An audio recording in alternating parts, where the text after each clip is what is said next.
প্রতিদিন কি রান্না করব এটা বলে দেওয়ার মতন যদি কেউ থাকতো তাহলে কতই না ভালো হতো।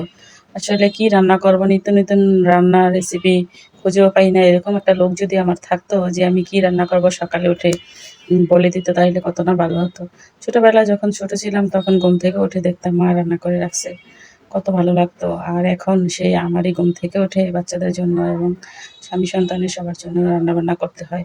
এটা একটা প্যারা আসলে, তারপরেও কিছু করার নেই, মেয়েদের এই প্যারা নিয়ে বাঁচতে হবে। তো শ্বশুরবাড়িতে যখন গিয়েছিলাম তখন ২-৩ বছর শাশুড়ি রান্না করে খাওয়াইছে।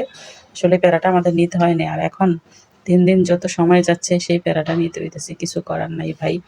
একদিন আমি ছোট ছিলাম আজাইরা খাইছি, রান্নাবান্না করছে মা, দাদি, নানি। আর এখন আমি বড় হইছি, আমারও সেইটাই করতে হবে। আর আমার বাচ্চাদের জন্য রান্নাবান্না আমাকেই করতে হবে। তো রান্না করার থেকে বেশি প্যারা হচ্ছে কি রান্না করব সেটা খুঁজে পাই না। সেটা খুঁজে দেওয়ার জন্য যদি লোক থাকতো ভালোই হইতো, তাও কিছু করার নাই। রান্না তো করতেই হবে। তা আপনাদের কি এরকম হয় যে কি রান্না করব সেটা ভাবতে আসলে আমার প্রতিদিন রাত হইলেই মানে মাথায় চলে আসে যে কি রান্না করব, কি করব? সেই টেনশনে মাঝে, মাঝে ঘুমাইতেও পারি না। তো আজকে আ নতুন আর কি রান্না করব, সেই পুরানো খাবার। কত আর গরুর মাংস খাবো। তো গরুর মাংস বাদ দিয়ে আজকে ভাবলাম একটু মুরগি খাই। মুরগি তো চিকেন ফ্রাই করে নিলাম বাচ্চাদের জন্য।